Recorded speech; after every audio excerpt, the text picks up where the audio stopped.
Dje rreth orës 13 në SPB Tetov, një 29 vjeçar nga Tetova ka raportuar se në shtëpinë familjare është sulmuar fizikisht nga vllai i tij më i madh, po merren masa për zbardhjen e rastit.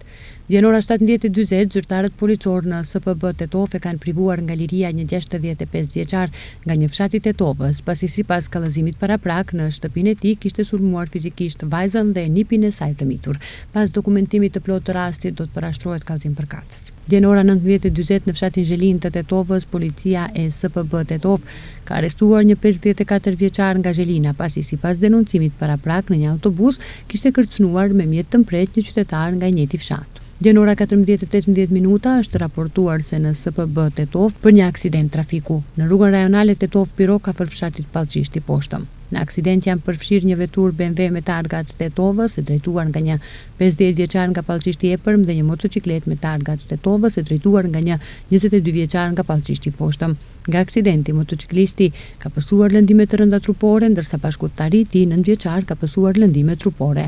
Lëndimet janë konstatuar në Spitalin Klinik të Tetovës. Në vend ngjarje është kryer ekspertizë nga ekipi hetimor i SPB Tetov.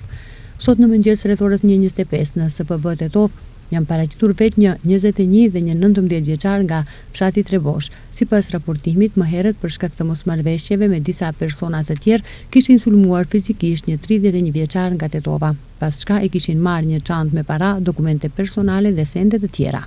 Sot në mëngjes rreth orës 3:30 në bulevardin Vllezri Gjinovski në Gostivar, zyrtarët policor nga SPB Gostivar kanë arrestuar një 35 vjeçare nga Gostivari. Gjatë një kontrolli në komunikacion, policia kishte ndaluar një vetur Opel me targat Tetovës, të cilën ajo e drejtonte. Gjatë të procedurës ajo është sjellë në mënyrë agresive dhe ka sulmuar fizikisht zyrtarët policor. Ajo është ndaluar në stacionin policor dhe pas dokumentimit të rastit do të ngrihet kallëzim përkatës. Po sot në ora 1 të mëngjesit në të njëjtin bulevard në Gostivar, policia ka arrestuar një 21 vjeçar nga fshati Bellovisht. Gjatë kontrollit në komunikacion, është konstatuar se ai po drejtonte një vetur Golf me targa të Gostivarit edhe pse kishte ndalesë aktive për drejtimin e automjeteve të kategorisë B. Automjeti është sekuestruar dhe pas dokumentimit të rastit do të ngrihet kallëzim përkatës.